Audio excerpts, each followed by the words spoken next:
Assalamu alaikum, my viewers. Myself Bushra Jabi, and I am a clinical psychologist. Welcome to my YouTube channel, Psychic Potential. First of all, if you are new to my YouTube channel, then before going to the video, please subscribe to my channel and press the bell icon and like the video for my motivation. So now let's go to the lecture. In this lecture, we will discuss about the psychological types given by the Carl Jung. And I have also recorded the whole theory of the Carl Jung in my previous videos. So now we will discuss about the psychological types given by the Carl Jung, which are introverted and extroverted theories, also called introverted and extroverted theory. So as we all know that Carl Jung is the follower of the psychoanalysis, so he just gave these psychological types, and which are called the which have two different types. The psychological types have two different dimensions, which are the attitudes and the functions. And then attitudes have two further different dimensions, which are introversion and the extroversion. First of all, I'll tell you what are the attitudes. Attitudes are the predisposition to act or react in a characteristic direction. That a person is predisposed in the action or the reaction in a very specific direction. And then the next element is introversion. Introversion is about that person जो है वो हमारे पास जो एक शख्स है उसके अंदर जो एटीट्यूड है, यानी कि एक्शन और रिएक्शन का जो एटीट्यूड है, उसको जो behaviour in a very specific direction, कि एक इंसान जो है वो एक स्पेसिफिक डायरेक्शन में जो है वो एक्शन और रिएक्शन करता है. ठीक है, उसके आगे फर्दर हमारे पास दो टाइप्स आती हैं, introversion and extroversion. Introversion is about कि एक इंसान जो होता है वो ज़्यादा ओपन अप नहीं होता towards the environment, towards the outer world. ठीक है, और जैसे कि मैं पहले बता चुकी हूँ मेरी प्रीवियस वीडियो में कि साइकी एनर्जी क्या होती है. अगर आप लोगों ने नहीं देखा तो go and check out my previous video. So psychic energy, अगर इंसान अपनी जो साइकिक एनर्जी है उसको सब्जेक्टिवली अगर यूज़ करता है, यानी कि अपने पर्सनल जो है वो यूज़ के लिए उसे यूज़ करता है, यानी कि इनवर्ड साइकिक एनर्जी को अगर यूज़ करता है तो वो सब्जेक्टिव एनर्जी को यूज़ करता है. ठीक है, ऐसे लोग इंट्रोवर्जन आर दोज पीपल जो कि अपनी फीलिंग्स को, अपनी जो है वो सेंसेस को और अपनी थिंकिंग को जो है वो सिर्फ अपने तक महदूद रखते हैं, अपने इन्वायरमेंट में वो नहीं उनको शेयर करते. और एक्स्ट्रावर्जन जो है वो लोग होते हैं जो कि अपनी साइकिक एनर्जी को आउटवर्ड यूज़ करते हैं, यानी कि ऑब्जेक्टिवली यूज़ करते हैं, अपने इन्वायरमेंट में यूज़ करते हैं. ये वो लोग होते हैं जो अपनी फीलिंग्स और अपनी जो है वो सेंसेस को जो है वो इन्वायरमेंटली यूज़ करना जानते हैं, यानी कि वो दूसरे लोगों के साथ, इन्वायरमेंट के साथ जो है वो अपनी फीलिंग्स को शेयर करना जानते हैं. अच्छा, अब यहाँ पर आते हैं हमारे पास फंक्शंस. तो फंक्शंस के हमारे पास जो है वो 4 डिफरेंट टाइप्स हैं. First of all sensing, and then feelings, thinking, intuiting. Senses हमारी वो चीज़ होती है which are related to the our senses, which are related to our observational senses, we can say that. ठीक है, जिसमें जो है वो हमारी सेंसेस हमें जब ऑब्जर्व करती हैं इन्वायरमेंट से कोई चीज़, तो हमें बताती हैं कि क्या कोई चीज़ एग्जिस्ट करती है या नहीं एग्जिस्ट करती. और फीलिंग वो होती हैं दैट पर हम कोई ना कोई चीज़ जो कि वर्थेबल है और वैल्यूएबल है, हम उसे परसीव करें. ठीक है, फीलिंग हमारे इमोशनल जो है उससे भी रिलेटेड हो सकती हैं कि हम किस तरह से चीज़ों को वैल्यू करते हैं और उनकी क्या वर्थ है. थिंकिंग हमारी किस तरह से हमारे काम आती है, दैट रिकॉग्नाइजिंग मीनिंग, कि हम इन्वायरमेंट से कोई भी अगर कोई चीज़ ले रहे हैं या देख रहे हैं या उसे सेंस कर रहे हैं, तो वो हमें आइडेंटिफाई करके बताती है कि ये है क्या. फिर हम उसे नाम देते हैं, कोई ना कोई उसको नाम देते हैं, कोई ना कोई उसको जो है वो सिंबलाइज्ड करते हैं. दैट इज़ द थिंकिंग, यानी कि कॉग्निशन से रिलेटेड हमारे प्रोसेस होता है. इंट्यूटिंग जो है वो हमें समटाइम इस तरह होता है कि हम बाज़-औक़ात हमने वो चीज़ एक्सपीरियंस नहीं की होती, बट देन हमें फिर भी लग रहा होता है कि यार ये चीज़ मैं जानता हूँ पहले से. ठीक है, चाहे हमने एक्सपीरियंस की हो या ना हो. That is called intuition, intuiting. अच्छा, अब फंक्शन की जो है वो आगे जो डिफरेंट टाइप्स हैं, इनको अब किस तरह से जो है वो एटीट्यूड्स के साथ मर्ज किया गया और इसके आगे फर्दर जो है वो 8 टाइप्स हैं फंक्शंस की। किस तरह से इंसान एक्सट्रोवर्टेड इंसान होगा तो वो किस तरह से इन चारों सेंसेस के साथ एक्ट करे, इन चारों फंक्शंस के साथ एक्ट करेगा, और अगर वो इंट्रोवर्टेड होगा तो वो इन चारों फंक्शंस के साथ किस तरह से एक्ट करेगा। एक्सट्रोवर्टेड थिंकिंग, सबसे पहले हम पढ़ेंगे एक्सट्रोवर्टेड थिंकिंग, extroverted feeling, फिर extroverted introverted thinking and introverted feeling. First of all, we will study about the thinking, that what are the extroverted thinking and what are the introverted thinking. Then we will study extroverted feeling and introverted feeling. Extroverted thinking people rely heavily on the concrete thoughts, but they may also use abstract ideas if these have been transmitted to them from without. ठीक है, वो अपनी जो है वो इनकी concrete thought process होता है, और उनके पास जो है वो एब्स्ट्रैक्ट आइडियाज़ भी यूज़ कर सकते हैं। और वो एब्स्ट्रैक्ट आइडियाज़ इस तरह से यूज़ करते हैं कि वो जो इन्हें इन्वायरमेंट से एब्स्ट्रैक्ट आइडियाज़ मिले होते हैं, वो इस तरह से एब्स्ट्रैक्ट आइडियाज़ जो है वो यूज़ कर सकते हैं। Okay, they live according to the fixed values and और objective, and call feeling is repressed. ठीक है, so the extroverted peoples live according to the fixed values, they are objective and cold. Feeling is repressed, इनकी feelings जो है वो repressed होती हैं. Okay, then there comes the introverted thinking. Introverted thinking जो लोग हैं वो basically react to external stimuli, but their interpretation of an event is colored more by the internal meaning they bring with them than by the objective facts themselves. Intense desire for privacy and socially inhibited with poor practical judgment. इनकी practical judgment जो होती है वो poor होती है, very intellectual होते हैं. Basically इनके thinking process जो होता है for both, the extroverted thinkers are, they take the abstract ideas from the environment, and they are very fixed to their values, and they are very objective and cold. So, and the introverted people are very intellectual, and they ignore the practicality of everyday living, and इनकी भी जो feelings होती हैं वो भी repressed होती हैं, but they are very, they take the stimuli from the environment, but they never show their feelings, thinkings towards the environment. And then there comes the extroverted feeling. And people are objective data to make evaluations. People जो है वो objective होते हैं, and they are not guided too much by their subjective opinion, because they are objective, तो वो अपनी subjective opinion से ज़्यादा guide नहीं कर सकते, but by external values and widely accepted standards of judgment. जो है वो एक्सटर्नल वैल्यूज़ और जो स्टैंडर्ड्स ऑफ जजमेंट होते हैं वो उनसे जो है वो चीज़ों को जो है वो गाइड होते हैं.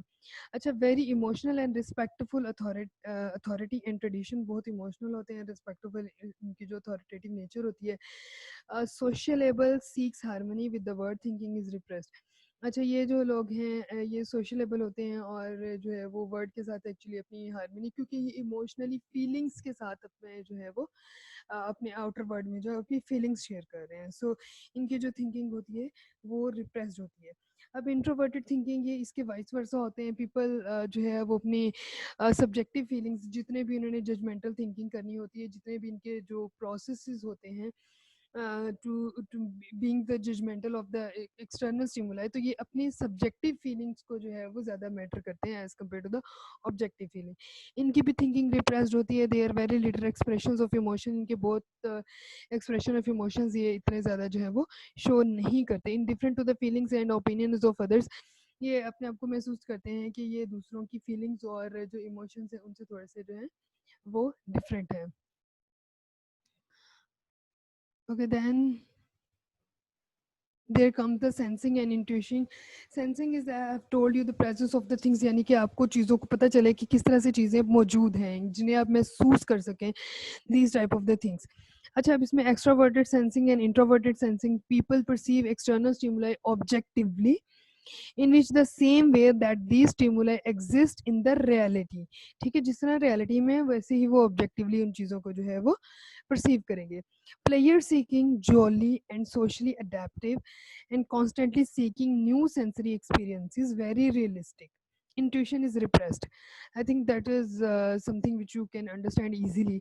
Okay, now there comes the introverted sensing. People are largely influenced by their subjective sensations of sight, sound, taste, touch, so forth. अच्छा दे इनको जो है वो ये अपनी ज़्यादा जो है वो इंटरप्रिटेशन ऑफ सेंसेस के थ्रू ये गाइड होते हैं। ये सिर्फ उन्हीं चीज़ों को देखते हैं, उन्हीं चीज़ों को सेंस करते हैं जो कि हो रही होती हैं बेसिकली। ठीक है, इंट्रोवर्टेड जो होते हैं आर्टिस्टिक नेचर होती है, पैसिव होती है, काम होते हैं और जो है वो ह्यूमन अफेयर से ज़्यादातर डिटैच होते हैं because they are introverted, so they do not share their feelings much as share their sensing as compare to the extroverted. तो अब हम बात करते हैं इंट्यूशंस की। इंट्यूशन वो लोग होते हैं जो कि एक्सटर्नल वर्ड से जो है वो ओरिएंटेड होते हैं। ठीक है, इनको ये ज़्यादातर एक्सटर्नल वर्ड से रिलेटेड होते हैं और जो है वो ये इनको जो है ना वो ज़्यादातर ये होता है कि has trouble staying with one idea very long. ज़्यादातर ये किसी एक आइडिया के साथ जो है वो ज़्यादा देर तक स्टिक नहीं कर सकते और ये अपने आइडियाज़ को जो है ना मूव करते रहते हैं। इनमें सेंसेशंस जो है वो रिप्रेस्ड होती हैं। इसी तरह इंट्रोवर्ट्स होते हैं, ये इनके वाइस वर्सा होते हैं, guided by the unconscious perception of facts that are basically subjective, जो सब्जेक्टिव होती हैं and had little or no resemblance to external reality. इनके एक्सटर्नल रियलिटी के साथ कोई एग्जाम्पलेंस नहीं होती। ये ओड होते हैं, एक्सेंट्रिक होते हैं, डे ड्रीमर होते हैं, creates new but strange ideas. ये न्यू स्ट्रेंज आइडियाज़ बनाते हैं और जो है वो अकेले ही ये अपनी ही कंपनी को एंजॉय करते हैं और ज़्यादातर जो है वो लोगों के बारे में इतना केयर जो है ना वो नहीं दिखाते। Now you know the attitudes and you know the functions. So each function is connected with the attitudes. So these are the combination and these are the 8 type of psychological types which are given by the Jung. अच्छा, यहाँ पर इन्होंने examples दी हुई है कि किस तरह से जो है वो ये जो फंक्शंस हैं, 4 फंक्शंस हैं, ये इंट्रोवर्ट होंगे तो बेसिकली पर्सनैलिटी के लिहाज से क्या बनेंगे और एटीट्यूड्स में, यानी कि इंट्रोवर्ट अगर फंक्शंस जो हैं ये एटीट्यूड में इंट्रोवर्ट और एक्सट्रोवर्ट होंगे तो इनकी पर्सनैलिटीज़ किस तरह से होंगी। अब इंट्रोवर्ट थिंकिंग रखने वाले लोग जो होंगे वो फिलोसफर होंगे, थ्योरेटिकल साइंटिस्ट, सम इन्वेंटर्स होंगे और अगर एक्सट्रोवर्ट थिंकिंग रखने वाले लोग होंगे तो researchers, scientist, accountants and mathematician. इसी तरह फीलिंग्स अगर इंट्रोवर्ट होंगी तो सब्जेक्टिव मूवी क्रिटिक्स, आर्ट अप्रेजर्स होंगे एंड अगर एक्सट्रोवर्ट होंगे, फीलिंग्स एक्सट्रोवर्ट होंगी जिन लोगों की, वो real estate appraisers, objective movie critics होंगे। सेंसेशंस इसी तरह अगर इंट्रोवर्ट होंगी तो आर्टिस्ट होगा, क्लासिकल म्यूजिशियंस होंगे और अगर इस तरह एक्सट्रोवर्ट होंगी तो wine testers and proof readers and popular musician, house painters. यानी कि इनकी टाइप ऑफ नेचर्स बताई गई हैं कि किस तरह से ये लोग जो है वो अपनी पर्सनैलिटी टाइप के लिहाज से इनके जो है वो आउटर पर्सनैलिटी किस तरह से होगी। अब इंट्यूशन वाले जो होंगे, अगर इंट्रोवर्ट इंट्यूशंस होंगी तो वो प्रॉफिट्स होंगे, मिस्टिक्स होंगे एंड रिलीजियस फैंटिक्स होंगे।